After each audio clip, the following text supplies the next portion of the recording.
Sears four-star Playhouse presents Dick Powell, Charles Boyer, David Niven, Joan Fontaine.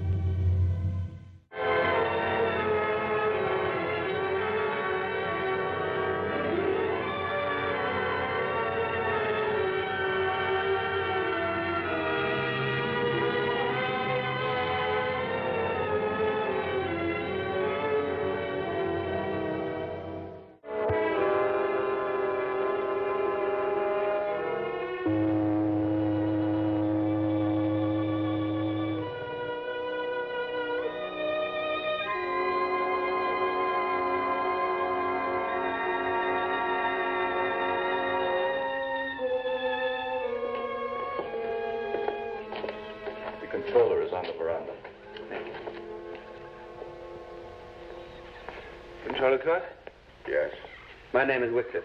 I saw you coming up from the steamer. What can I do for you? I thought the governor... You are the controller, are you not? Official representative of civilization on this benighted island. Didn't the Governor General write to you about me? You're too fast for this climate. Faster than my native assistant. You arrived before my mail.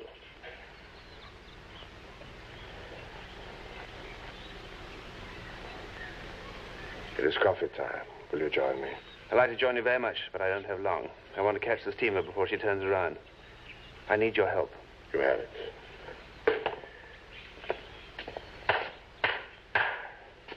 As long as it doesn't mean my keeping pace with you. Please sit down. This is a matter of some urgency, Controller. I'm here to find a murderer. You have to go farther up the river. There are no killings here anymore. The Dayaks do not go headhunting any longer. No, I'm not looking for a native headhunter. The man I want is an American. His name is Jerome Steeks. He's on this island. Steeks? Never heard the name. I hardly thought he would still be using his own name. He's also known as James Stanley, among other things. No one by that name either. Well, let's approach it from this angle, then. Has any American arrived lately on this island? If he has, what does he call himself, and where can I find him? Well, it's not so simple. Sugar? No, thank you. There are 3 Americans here. All 3 arrived about 4 months ago. Where are they? They're around the Cotobaru estate, rubber estate, an hour from here. Obviously, you can't make the steamer. Let me fetch your luggage. You can stay with me. All right, thank you very much. Oh, not a bit. These 3 Americans all arriving together is rather odd, don't you think? No, not at all. The Cotobaru estate changed hands, and the new company, obviously, wants Americans to run it. Do you know these men yourself? I see them occasionally. What is the man like you're looking for? He's a man of cultivated taste. He's a connoisseur of wine, women, and music. He speaks French fluently. He's a gambler and extremely dangerous. As to his appearance, I just have a description to go on, that's all. He's tall, very fair-haired, moustache, rather heavy. You mean with jaws and a paunch like me? Well, let's say he's comfortably covered. Well, Mr. Whitcliffe, I would like to have you as my guest. But perhaps you better catch the steamer after all. All 3 Americans are tall, but they are dark-haired, clean-shaven, and not a pound of fat among them. Well, it's no great trick for a man to dye his hair and lose a little weight. And there are no other Americans on the island? No one has come to the island since the plantation changed hands. Governor General's letter. Excuse me.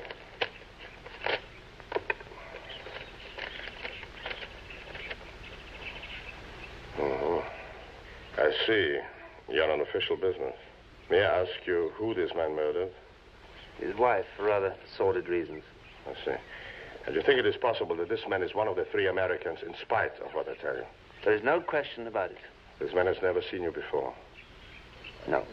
Well, in that case, I better send a runner down to the plantation with word that we are coming down for lunch tomorrow at noon. Fine. I will introduce you as my friend, Dick Wilson. Does this name suit you? You will look them over and then decide for yourself. Well, it may take more than just a casual meeting at lunch for me to pick out my man, particularly if he's altered as much as you say he has. I must have time to study him for several days, if necessary.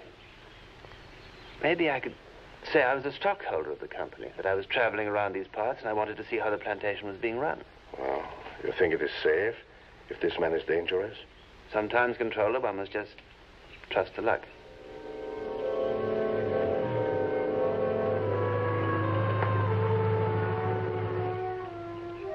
Here comes the Dutchman with his stockholder friend.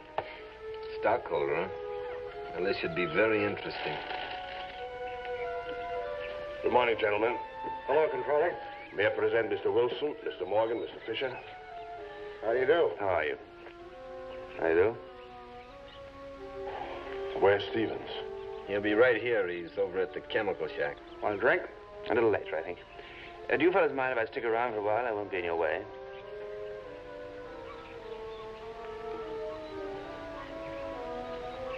Sure. I've always wanted to find out how you made a dozen golf balls or a set of pneumatic tires out of a tree. Nothing to it. Here comes Stevens now.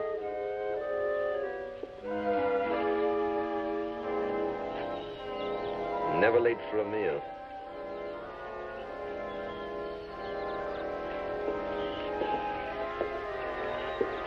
Mr. Stevens, Mr. Wilson. Our stockholder? How do you do? How are you? That last batch didn't test out so good.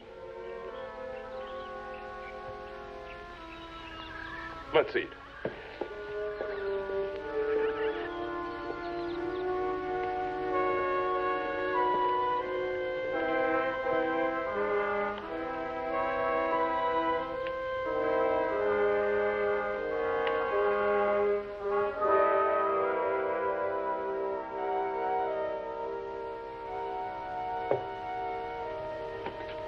When you live in this sort of a spot, you can't expect fancy grub. And I'm getting awful sick of rice stuffing.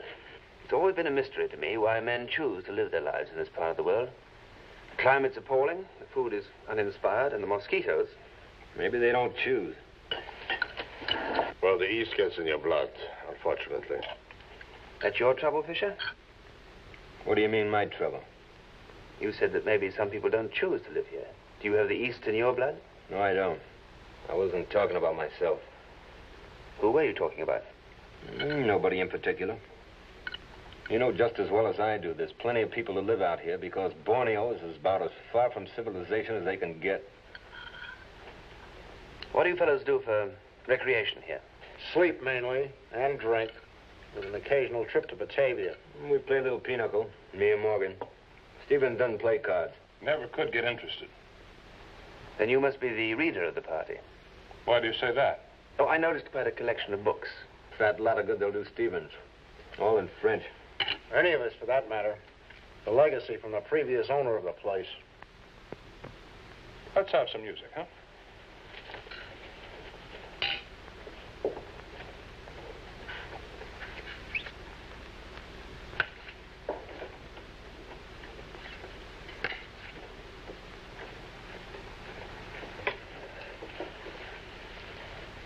Another bottle of beer? No, thanks. Too warm, huh? Well, I found some excellent wine in Batavia the other day. It's quite inexpensive, too. You ought to send me some. After all, it's better to drink warm red wine than warm beer. You're a wine expert, which I'm not. Fisher's the wine expert, he says. Who said anything about being an expert? When I want to show a girl a big time, I splurge on a bottle of champagne. Is that the best you can do? Well, thank you, gentlemen. But I must return to pressing official business. The controller will now go and pound as officially a... Correct. You're going to stay here overnight? Well, I'd very much like to. It's not too inconvenient. I've never been on a plantation before. I'd like to stay and have a look around. Why not? You're a stockholder.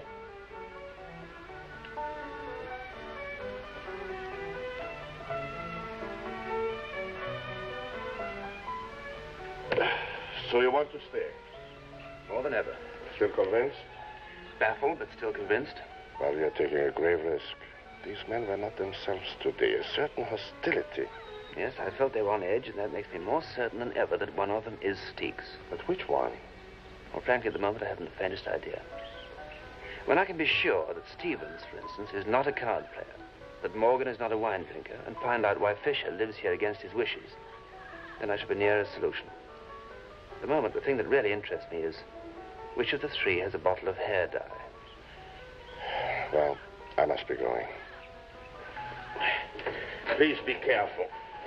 I don't want the murdered friends of the Governor General in my district. Now, don't worry. I shall take all precautions to see that your records are unimpaired.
What's this one?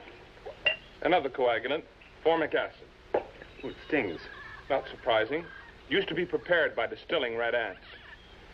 This is acetic acid, and this is sodium silicofluoride, which about covers the 50-cent tour. Well, I hope I haven't been too much of a nuisance. I must say, I shall never feel quite the same about wearing a raincoat again. Red ants, indeed.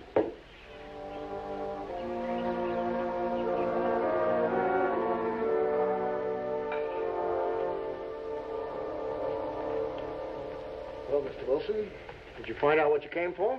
Yes, I did indeed.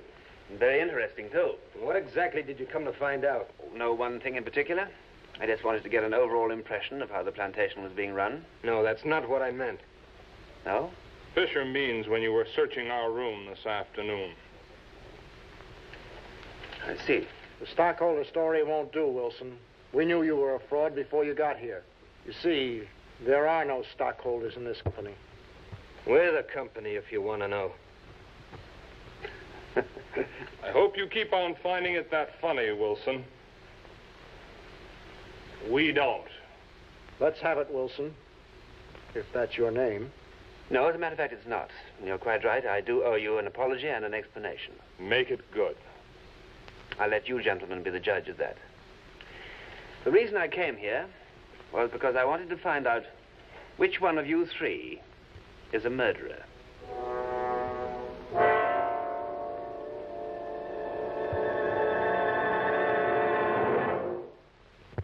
And which one of us is the murderer? Not one of you, I'm happy to say. You said something about an explanation, Wilson. Right, and it's about time. Sure. Tell us, friend. Who murdered who? The man I'm looking for murdered his wife. That's excusable sometimes. Why'd he do it? For money. That makes sense. He thought it did. The amount involved was considerable. Like how much? Like $250,000. Quite a hunk. I'd have murdered mine for much less if I'd lived with her any longer. Shut up. Then what happened? Well, he was a very clever fellow. He was a big gambler. Apparently, he started off by getting his wife to believe that he'd been losing money consistently, as he needed a large sum to cover his losses. She was infatuated by him, so she gave him everything he asked for. She even liquidated some assets against the advice of her attorney. But then he told her that he used an assumed name for these gambling activities. And the checks that she gave him, therefore, were made out in the name of James Stanley. Then he opened an account at a small bank in a small town. And when he'd taken everything from her that he dared to take, he killed her. The way he did that was neat, too. He wrote a suicide pact, signed his name, and forged hers. And a few days later, her body was washed up on a beach. His was never found. The assumption is that he sailed that same day for France. Whose assumption? Mine. That's quite a story. How do you know he didn't kill himself, too? That's right. Just because his body wasn't found doesn't mean to say that he didn't commit suicide, does it? By itself, no, of course it doesn't. But her family always had the gravest doubts whether she, of all people, could ever have committed suicide. Her religion, her whole nature, everything was against it. And then, just a few months ago, their suspicions were confirmed in a most unexpected way. It always is in this sort of a yarn. Shut up, Fisher. Go on, Wilson. How did they find out? Well, as luck would have it, this small bank where he had deposited the money failed and went into receivership. May I? His account was, of course, impounded along with all the others. Then about this time, a letter arrived at the bank from this James Stanley in Batavia, requesting that his entire account should be transferred to the Royal Netherlands Bank there. This letter, of course, was placed in the hands of the officials who were investigating the bank's affairs. And it wasn't very long before it was established beyond question who this James Stanley really was. His trail has led right here. What are you, an insurance investigator? No, just an ordinary police inspector. Well, gentlemen, that's the story. I'm sure you will forgive my subterfuge and bear me no ill will. When the steamer arrives next week, I shall be on my way, and I shall continue my search for this man. What's his name? His real name, I mean. Jerome Steeks. S-T-E-E-K-S. Odd name. Or fictitious. And what's yours? Wycliffe. Well, that's the story. I don't see why I should be in your way here any longer. So if one of you will be good enough to drop me down to the town, I'll wait there for the steamer. I'll take you. Thank you. You're welcome to stay as long as you like, now that we know who you are and why you're here. No, thank you, Morgan. I've rather lost my interest in rubber. And I know you'll understand when I say that Controller Kurtz's cook is rather more resourceful than the old man here. That wouldn't be difficult. Yes, rice taffel does get rather boring. That gives me an idea. I really would like to repay your hospitality. So why don't you try and get through early on the day the steamer comes in, and we'll have a really good dinner at the controller's place. The captain of the Van Laar has some excellent wine on board. I'll invite him too and tell him to bring a few bottles. How's that? Suits me. Me too. Sounds great. Fine. Maybe we could get hold of a pig for the occasion. Don't you have some wild boar around these parts? Why don't we get up a shoot? I guess you shoot, don't you? Sometimes, when I have to. Would somebody lend me a gun? Have one of mine. I've got a couple. Thank you. Well, gentlemen, good hunting. To all of us.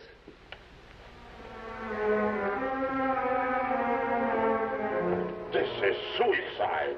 I hope not, Controller. I hope not. I hope not. For 12 years, I hoped for a promotion. And now you come into my district to commit suicide. I shall do everything I can to guard against this stigma to your career.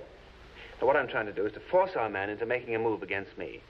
That's why I told them all the story in such detail. That's why I've arranged the boar hunt, to give him a chance to do so. And you gamble with your life and my promotion, that you duck in time to see who is shooting at you. Now, what I'm really afraid of is that he will be too smart to try anything. So? So, to guard against that eventuality, I've arranged the dinner party. I have a little something up my sleeve. I hope it is a revolver. No, it's a little more subtle than that.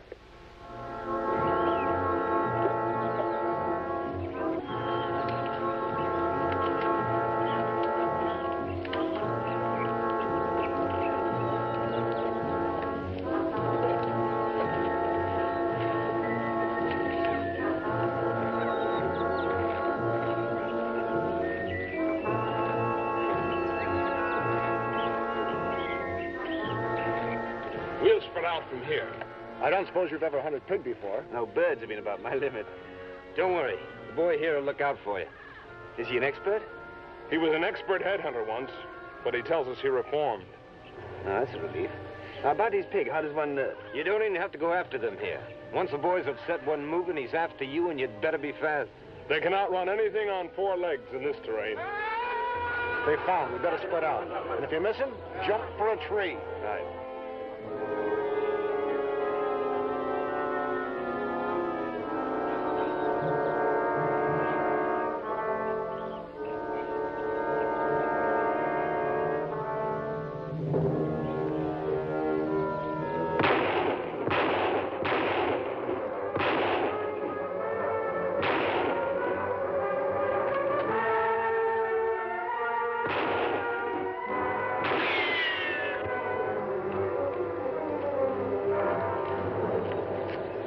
You all right, Wycliffe?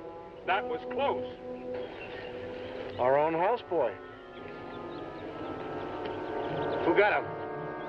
I guess I did.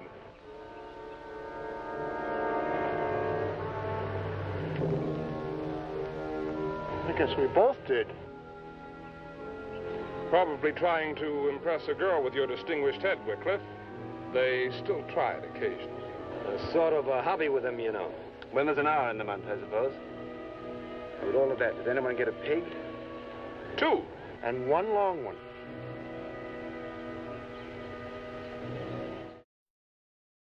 No, I didn't. One of them had put a native boy after throwing a spear at me. Luckily, the spear missed, and the boy was promptly shot. Uh-huh. The one who shot must be your man. Unfortunately, 2 of them shot at exactly the same time. Morgan and Stevens, both. How about the third one?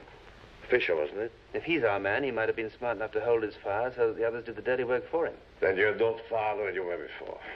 At the moment, no, I'm not. But I have high hopes for our dinner party. There we are. Well, if I drink any more, I won't be able to enjoy the food. Let's change the diet. Well, dish it out.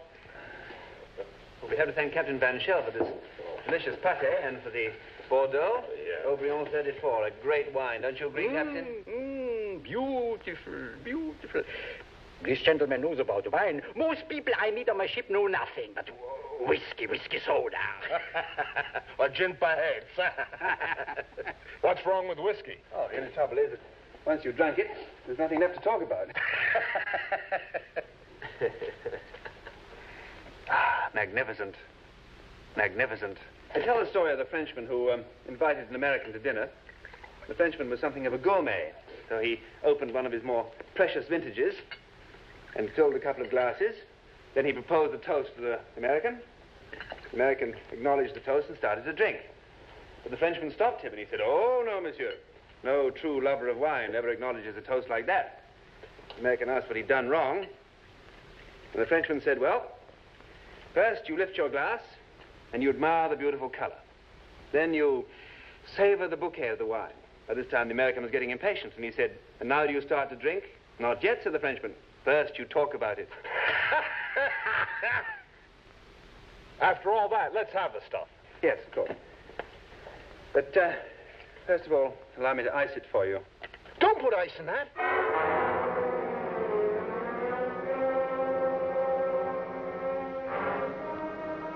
Oh, you're quite right, of course. I just thought that it might make a nice change from all those warm drinks you keep on complaining about. Mr. Steeks, Have you gone mad? What kind of a game is this? tell me something. Steeks, how do you keep your hair dark without using dye? What are you talking about? You know what I'm talking about. You said you didn't know anything about wine, and when I began to ice that... You're too clever, Wycliffe. Seek, stop it. Come back here.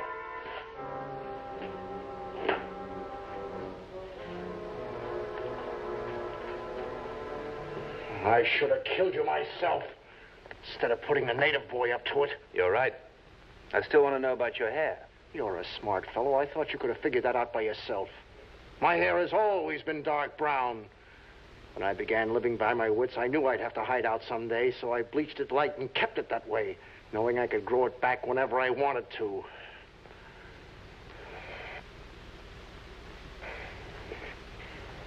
I've answered your question. Now answer one for me. Sure, what is it? When did you first find out? Just now, really. Just now? Yes. I took a gamble on the wine and on the ice. I didn't really know until just now, when you were good enough to tell me.